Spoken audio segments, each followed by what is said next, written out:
আমার হাতে মূলত যে ফোনটি রয়েছে সেই ফোনটির মডেল হচ্ছে সিম্ফনি i110। এটার মডেল হচ্ছে সিম্ফনি i110।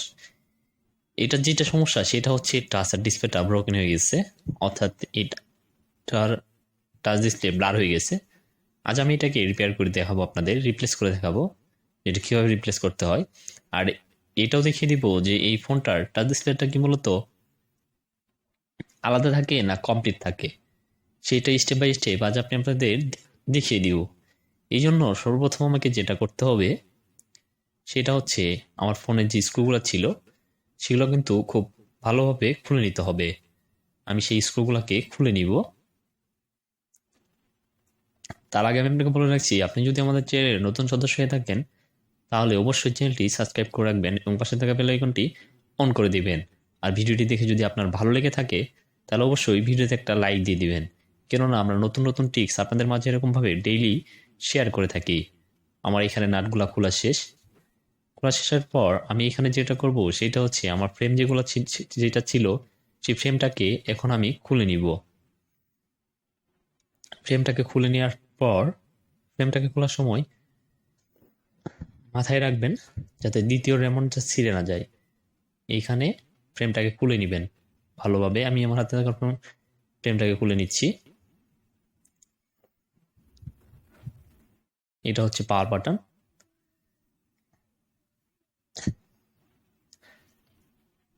তারপর যেটা করব সেটা হচ্ছে এইখানে দেখতে পারবেন আপনার একটা হচ্ছে ডিসপ্লে রেমন আর একটা হচ্ছে যে লজিক ছিল সেটার রেমন।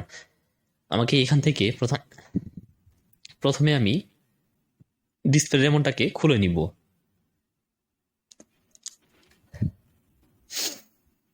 ডিসপ্লে রেমনটাকে খুলে নিব এখান থেকে।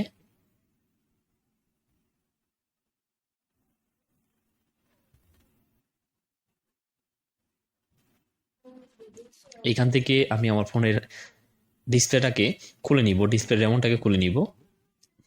ডিসপ্লে রেমনটাকে খোলার পর আমি যেটা করব ডিসপ্লে রেমনটাকে কিন্তু এখান থেকে খুলে নিব। ভালো খোলা হওয়ার পর আমি এখান থেকে ডিসপ্লে রেমনটাকে টান দিয়ে উঠিয়ে দিব। উঠিয়ে দেওয়ার পর আমি এখানে টাচের যে লাইনটা ছিল সেটাকে আলাদা করে দিব। তারপর এই যে লজিকের সঙ্গে যে মাদারবোর্ডের যে কানেকশনের রেমনটা ছিল সেটা আমি ভালোভাবে খুলে নিব। অনেকেই এই রেমনটা সহ খুলে ফেলে, এই রেমনটাকে কখনোই খুলবেন না আপনি, কারণ খুললে হয়তো সমস্যা হয়ে যায়। অনেক সময় আমি দেখেছি এর আগেও যে রেমনটাই ড্যামেজ হয়ে গেছে।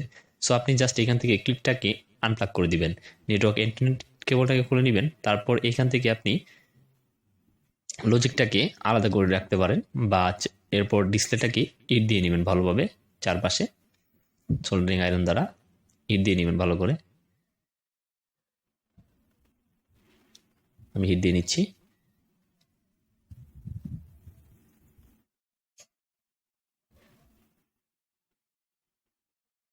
হটগান দিয়ে ভালোভাবে হিট দিয়ে নেবেন।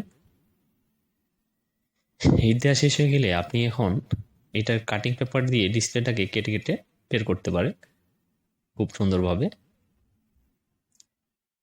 বের করার পর খোলা শেষ হয়ে গেলে আমি দেখিয়ে দিব মূলত এটা কি কমপ্লিট নাকি আলাদা আলাদা থাকে, অর্থাৎ টাচ ডিসপ্লে কি আলাদা আলাদা নাকি অ্যাডজাস্ট হয়ে থাকে সেটাও আমি দেখিয়ে দিব। অর্থাৎ টাচ ডিসপ্লে যদি অ্যাডজাস্ট হয়ে থাকে সেক্ষেত্রে আপনাকে, যদি টাচ চলে যায় সেক্ষেত্রে ডিসপ্লে আর টাচ সহ যদি চেঞ্জ করেন তাহলে সেটা হচ্ছে অরিজিনাল। আর যদি আপনি শুধু টাচটাকে কেটে বের করে যদি শুধু টাচ চেঞ্জ করেন সেটা মূলত আমার কাছে মনে হয় না তেমন সুবিধা হয়। সেই জন্য আমি এটাকে পুরোটাকে রিপ্লেস করে দিব। এখানে দেখতে পাচ্ছেন আমার সিম্ফনি i110 যে ফোনটি দেখতে পাচ্ছেন আমার হাতে, সেই ফোনটির টাচ ডিসপ্লেটা পুরাতন যেটা ছিল সেটা কিন্তু ফুললি কমপ্লিট, অর্থাৎ অ্যাডজাস্ট টাচ আর ডিসপ্লে অ্যাডজাস্ট হয়ে থাকে। আমি আবার বলছি, সিম্ফনি i110 ফোনের টাচ ডিসপ্লে একদম অ্যাডজাস্ট, আলাদা না, এটা একদম কমপ্লিট হয়ে থাকে। আপনি চাইলে আলাদাও লাগাতে পারেন, সেটা হচ্ছে মেশিন দিয়ে ডিসপ্লেটাকে কেটে আলাদা করে নিতে পারেন। তবে আলাদা আলাদা করার ফলে আপনার যে প্রবলেমটা হবে সেটা হচ্ছে এটা চালিয়ে যেটুকু বেনিফিট পাবেন আলাদা করার পর যে ফোন চালিয়ে তেমন মজা পাবেন না, এটাও বলে দিলাম আমি। এরপর আমাকে এখানে স্টিকারটা খুলে নিতে হবে। খুলে নেওয়ার পর আমি ফ্রেমে কখনো গাম ইউজ করি না, কারণ আমার ফ্রেমে গাম ইউজ করার চেয়ে আমার কাছে বেটার মনে হয় যে ডিসপ্লে ফ্রেমে গাম ইউজ করলে হয়তো ভালো হয়। আমি সেই ডিসপ্লে ফ্রেমেই গাম ইউজটাকে করি। গাম ইউজ করার সময় অবশ্যই আপনি যেটা মাথায় রাখবেন সেটা হচ্ছে যাতে করে ক্যামেরাটা না ঢেকে যায়, ক্যামেরাতে যাতে না গাম লাগে। তারপরে এখান থেকে আমি একদম সুন্দর করে চারপাশে গাম লাগিয়ে দিব।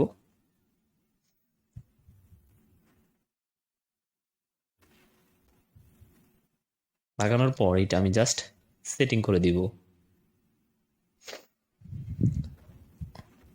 আপনাকে আমি বলে রাখছি, এটা যদি আপনি চাইলে টাচটাকে আলাদা করতে পারেন, অর্থাৎ আপনার কাছে যদি টাচ সেপারেটর মেশিন থাকে, সেই মেশিন দিয়ে আপনি চাইলে আপনার হাতে থাকা ফোনের টাচ ডিসপ্লেটাকে আলাদা আলাদা করে নিয়ে লাগাতে পারেন।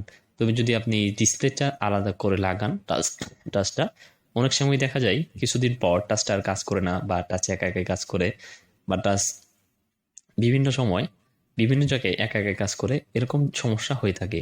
আর যদি আপনি এটা কমপ্লিট লাগান, অর্থাৎ টাচের ডিসপ্লে যেটা ছিল সেটা যদি লাগান, তাহলে মোটামুটি অনেক দিনই চলে আর কি, ভালো থাকে। আমি এই জন্য তাকে টাচার ডিসপ্লেটাকে একসঙ্গেই চেঞ্জ করার জন্য সাজেস্ট করলাম। তারপরে এখান থেকে আমি ফ্রেমটাকে পরিষ্কার করে নিয়েছি, আগে দেখতে পাচ্ছেন এখানে ফ্রেমটাকে পরিষ্কার করে নেওয়ার পর আমি ডিসপ্লে রেমনটাকে ভালো করে লাগিয়ে দিব।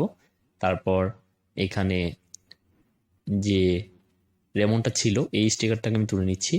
তারপরে এখানে যে টাচের রেমনটা ছিল সেই টাচের রেমনটাকে আমি এখানে সেট আপ করে দিব। সেট আপ করা হয়ে গেলে আমি এখান থেকে এখন ডিসপ্লে রেমন যে ছিল সেটাকে ভালো করে সেট আপ করে দিব। ডিসপ্লে রেমনটাকে এই পাশ থেকে টান দিতে হবে, ডিসপ্লেটাকে রাখবো এখানে, রেখে ডিসপ্লে রেমনটাকে লাগিয়ে দিব। লাগিয়ে দেওয়ার পর আমি এখান থেকে জাস্ট রেমনে প্লাগ ইন করে দিব।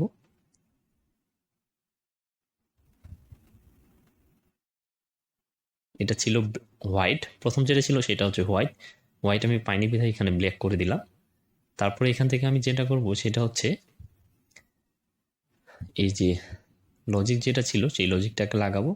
তারপর এখান থেকে ডিসপ্লে রেমনটাকে লাগাবো, লাগিয়ে নিচে একটা স্টিকার ছিল সেটা উঠিয়ে নিয়েছি। তারপর এখান থেকে প্লাগটাকে নিচ দিকে সেট আপ দিয়ে দিব। প্লাগটাকে সেট আপ দেওয়ার পর এখান থেকে যেটা ছিল লজিকটা, সেই লজিকটাকে আমি এখানে লাগিয়ে দিব। লজিকটা লাগানোর পর আমি এখান থেকে ডিসপ্লে টাচের রেমনটাকে লাগিয়ে দিব।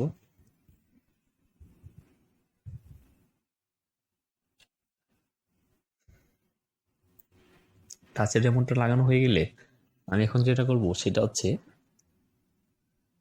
নেটওয়ার্ক অ্যান্টেনার যে কেবলটা ছিল সেই কেবলটাকে সুন্দরভাবে সেট আপ করবো। সেট আপ হয়ে যাওয়ার পর আমি এখন জাস্ট আমার ফ্রেমটা যেটা ছিল সেই ফ্রেমটাকে লাগিয়ে দিব। তবে আমি বলে রাখছি, আপনি যদি লজিকটার সঙ্গে মাদারবোর্ডের যে রেমনটা ছিল সেটা যদি ভালোভাবে না লাগিয়ে দেন, তাহলে কিন্তু আপনার টাচ কাজ করবে না। এই বিষয়টা অবশ্যই আপনি মাথায় রাখবেন। তারপর আমি এখান থেকে ফ্রেমটাকে লাগিয়ে দিব। ফ্রেমটা লাগিয়ে দিয়ে আমি আপনাকে দেখাবো যে মূলত আমার ফোনের যে সমস্যা ছিল সেটা সলভ হয়েছে কিনা। ফ্রেম লাগানো হয়ে যাওয়ার পর আমি এখান থেকে ব্যাটারিটা লাগিয়ে দেখিয়ে দিব যে আমার টাচ যে প্রবলেম ছিল সেই প্রবলেমটা সলভ হয়েছে কিনা। তারপর আমি যেটা করব সেটা হচ্ছে স্ক্রুগুলো লাগিয়ে ফোনটাকে ফিটিং করে দিব। এখন আমি ফোনটাকে অন করে আপনাদের দেখাচ্ছি যে আমার যে প্রবলেম ছিল সেটা সমস্যা হয়েছে, সমাধানটা হয়েছে কিনা। দেখতে পাচ্ছেন আমার টাচ কিন্তু কাজ করছে এবং আমার প্রবলেম সমাধান হয়ে গেছে। সো ভিডিও দেখে যদি একটু উপকৃত থাকেন তাহলে অবশ্যই ভিডিওতে লাইক দিয়ে দেবেন।